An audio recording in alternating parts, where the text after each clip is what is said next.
Hello friends, welcome back KBS to channel நண்பர்களே. இன்றைக்கி இந்த வீடியோவில் ரொம்பவே அதிரடியான ஒரு ஜோதிட தாள்களை தான் இப்போ இந்த வீடியோவில் பார்க்க போகிறோம். ஜோதிட தாள்களை அதிரடியாக பார்க்குறதுக்கு முன்னாடி எதை பற்றிய ஜோதிட தாள்களை பார்க்க போகிறோம் அப்படிங்கிறத இன்ட்ரோ மூலிமா ஷேர் பண்ணுறேன். எதை பற்றிய ஜோதிட தாள்களை பார்க்க போகிறோம் அப்படிங்கிறத இன்ட்ரோ மூலிமா ஃபஸ்ட்டு இந்த வீடியோவில் தெரிஞ்சுக்குங்க. தற்போது 6வது மாதமான ஜூன் மாதமானது பிறந்து நடந்துகிட்ருக்கு. ஒன் ஆஃப் த ஒரு எச்சரிக்கையான மாதம்னா அது இந்த ஜூன் மாதத்தை சொல்லலாம். இந்த ஜூன் மாதத்தில் நிறைய கிரக மாற்றங்களும் கிரக சேர்க்கைகளும் ஏற்பட போகுது. அப்படி ஒரு அதிரடியான கிரக சேர்க்கையானது தற்போது ஏற்பட இருக்குது. இந்த கிரக சேர்க்கை ஏற்படுறதுனால ஒவ்வொரு ராசிக்காரங்களுக்கும் தலையெழுத்து மாறும். அப்படி மாறக்கூடிய தலையெழுத்தை அந்தந்த ராசிக்காரங்க தெரிஞ்சு பலனடையணுங்கிறதுனால ஒவ்வொரு ராசிக்கும் என்ன நடக்கும் அப்படிங்கிறத ஷேர் பண்ணிட்டு வரேன். அதில் இன்றைக்கி இந்த வீடியோவில் கும்ப ராசிக்காரங்களுக்கு ஷேர் பண்ண போகிறேன். ஸோ இந்த வீடியோ கும்ப ராசிக்காரங்களுக்கு ரொம்ப யூஸ்ஃபுல்லாக ரொம்ப இன்ட்ரெஸ்டாக இருக்கும். ஸோ கும்ப ராசியில் பிறந்த நேயர்கள் அத்தனை பேரும் வீடியோவை ஸ்கிப் பண்ணாமல் பாருங்கள். உங்களோட ராசி நட்சத்திரத்துக்கு ஏற்ப என்ன நடக்கும் அப்படிங்கிற விவரத்தை இந்த வீடியோவில் சொல்ல போகிறேன். ஸோ கும்ப ராசிக்காரங்க உங்களோட ராசி நட்சத்திரத்துக்கு என்ன மாதிரியான விஷயம் நடக்கும் அப்படிங்கிறத தெளிவாக இந்த வீடியோவில் தெரிஞ்சு பயன்பெறுங்க.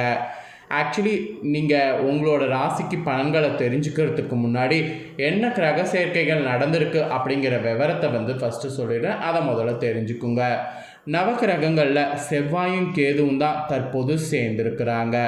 ஆக்சுவலி செவ்வாயை பற்றி சொல்லணுன்னா இவர் ஒரு மோசமான கிரகம். ஏன்னா நம்மளுடைய லைஃப்பில் திருமண வாழ்க்கைக்கு இவர் தான் மெயின் காரணமே. நம்ம வாழ்க்கையில் நல்லது நடக்கிறதுக்கு செவ்வாய் சாதகமாக இருக்கும். இல்லைன்னு வச்சுக்கோங்களேன், நமக்கு ஆபத்தான பலன் தான் கிடைக்கும். அதனால் செவ்வாய் நமக்கு சாதகமாக இருக்குதா அப்படிங்கிறதே ஒரு பெரிய ஒரு இதுவாக இருக்கும்.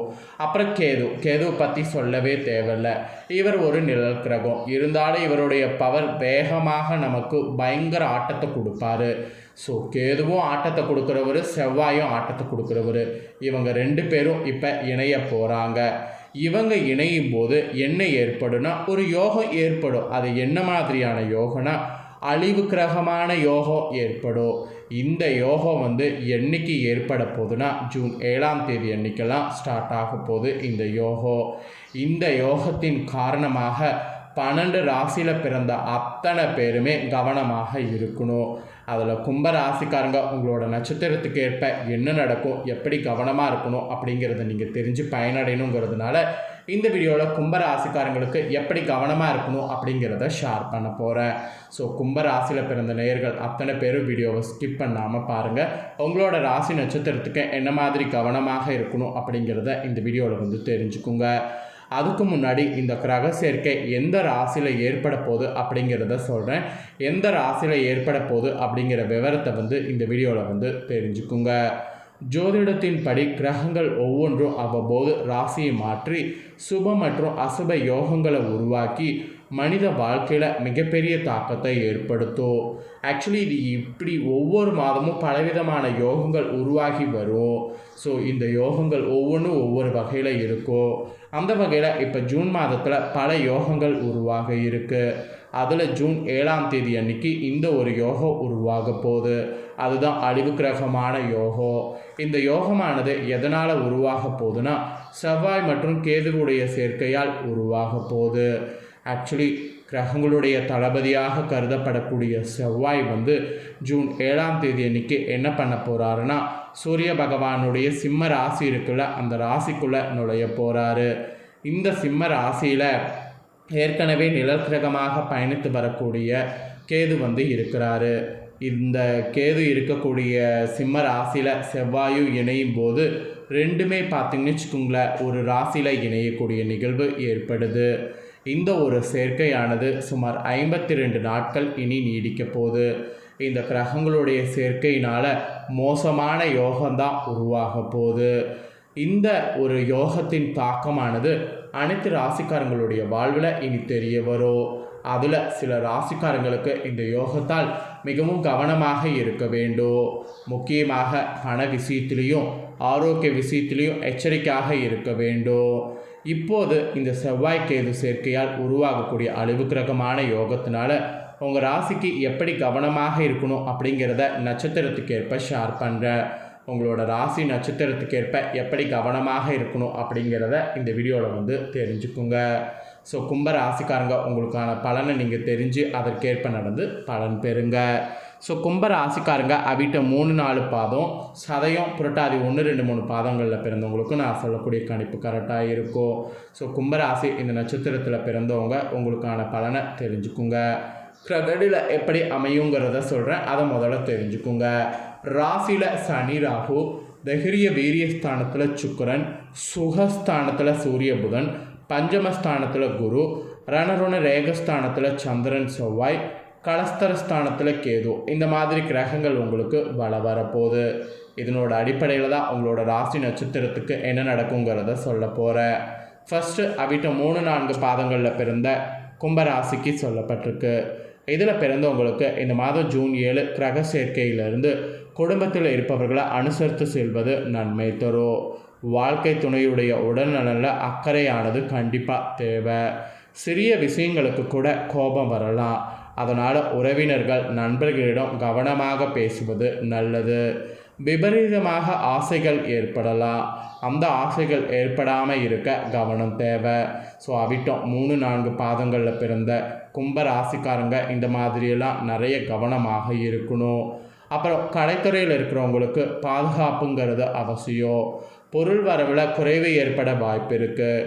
ஏனெனும் வேலை செய்யக்கூடிய இடத்துல சிறு சிறு பிணக்குகள் வந்து மறையும். கோபம் கலந்த வார்த்தைகள் உதிர்க்காமல் இருப்பது நல்லது.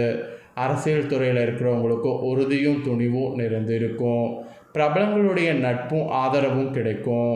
பணியின் நிமித்தமாக வெளியூர் செல்ல வேண்டிய சூழ்நிலை கூட வரலாம். அப்புறம் அண்டை அயலாருடன் இருக்கக்கூடிய மனக்கசப்புகள் நீங்கி உற்சாகம் பிறக்கும். மாணவர்களுக்கு கூட எதிர்காலத்தை பற்றிய எண்ணம் உண்டாகும். மேல் படிப்பு பற்றிய சிந்தனையில் ஈடுபடணும். சக மாணவர்களுடைய விவகாரங்களில் தலையிடாமல் ஒதுங்கி இருப்பது நல்லது. இந்த மாதிரிலாம் உங்களுக்கு சில எச்சரிக்கைகள் இருக்குது. இதற்கேற்ப நடந்து பலன் பெறுங்க. நெக்ஸ்ட்டு சதயமில் பிறந்த கும்பராசிக்கு சொல்லப்பட்டிருக்கு. இதில் பிறந்தவங்களுக்கு இந்த மாதம் ஜூன் 7 கிரக சேர்க்கையிலிருந்து பேச்சின் இனிமை சாதுரியம் இவற்றால் எடுத்த காரியங்களில் சாதகமான பலன் பெறுவீங்க. உங்களுடைய பொருட்களை கவனமாக பாதுகாத்து கொள்வது நல்லது. உங்கள் பொருட்களை கவனமாக வைத்து கொள்வதும் நல்லது. அதே சமயம் குடும்பத்தில் கணவன் மனைவிக்கிடையே எதையும் மனவிட்டு பேசி அதன் பிறகு செய்வது நன்மை தரும். குடும்பத்தில் அமைதி உண்டாக கோபத்தை குறைப்பது ஒரு பக்கம் நல்லது. பெண்களுக்கு கூட அறிவுபூர்வமாக செயல்பட்டு சில முக்கிய முடிவு எடுப்பதன் மூலம் நீண்ட நாட்களாக இழுபறியாக இருந்து வந்த காரியம் நிறைவேறும். அடுத்தவர் விஷயத்தில் தலையிடாமல் இருக்கிறது நல்லது. அடுத்தவர் விஷயத்தில் தலையிட்டிங்கன்னா தான் உங்களுக்கு ப்ராப்ளம் வரும். ஸோ அதை நீங்கள் தவிர்த்துக்கிட்டிங்கனாவே உங்களோட நட்சத்திரத்துக்கு நல்லது. ஸோ இதற்கேற்ப நடந்து பலன் பெறுங்க. அப்புறம் புரட்டாதி 1-2-3 பாதங்களில் பிறந்த கும்பராசிக்கு சொல்லப்பட்டிருக்கு. இதில் பிறந்தவங்களுக்கு இந்த மாதம் ஜூன் 7 கிரக சேர்க்கையிலிருந்து விரும்பியது கிடைக்க கூடுதல் முயற்சி தேவை. நட்சத்திராதிபதி குரு சஞ்சாரத்தால் பணவரவு அதிகரிக்கும். பயணம் மூலம் லாபம் கிடைக்க வாய்ப்பு இருக்குது. புதிய நபர்கள் நட்பு உண்டாகும். வாகனம் மூலம் லாபம் வரும். அரசாங்கம் தொடர்பான காரியங்களில் சாதகமான பலன் உங்களுக்கு கிடைக்கும். அதுக்கப்புறம் நீங்கள் தொழில் செய்பவர்களாக இருந்தீங்கன்னா தொழிலில் நல்ல லாபம் வந்து உங்களுக்கு கிடைக்கும். வழக்குகளில் சாதகமான போக்கு காணப்படும். வீடு மனை ஆகியவற்றை வாங்குவதற்கு இருந்து வந்த தடைகள் நீங்கும். தொழில் வியாபாரத்தில் எதிர்பார்த்த அளவு லாபம் கிடைக்காவிட்டாலும் வருமானத்திற்கு குறைவு இருக்காது. தொழில் விரிவாக்கம் செய்யக்கூடிய திட்டத்தை தள்ளி போடுவது நல்லது. உத்தியோகத்தில் இருப்பவங்க உங்களுடைய பணியில் மட்டும் கவனம் செலுத்துவது நல்லது. மற்ற விஷயங்களில் தலையிடாமல் இருப்பது வீண் பிரச்சனை வராமல் தடுக்கும். அதை மெயினாக வந்து பண்ணிடுங்க. அப்புறம் அனுபவ அறிவை கொண்டு எந்த பிரச்சனை வந்தாலும் எளிதில் சமாளிக்கக்கூடிய திறமை கண்டிப்பாக உங்களுக்கு வேண்டும்.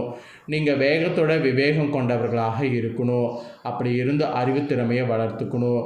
சில முக்கிய முடிவுகள் எடுப்பதன் மூலம் நீண்ட நாட்களாக இருந்து வந்த பிரச்சனைகள் தீரும். இனிமையான பேச்சின் மூலம் எதிலும் வெற்றி காண்பீங்க.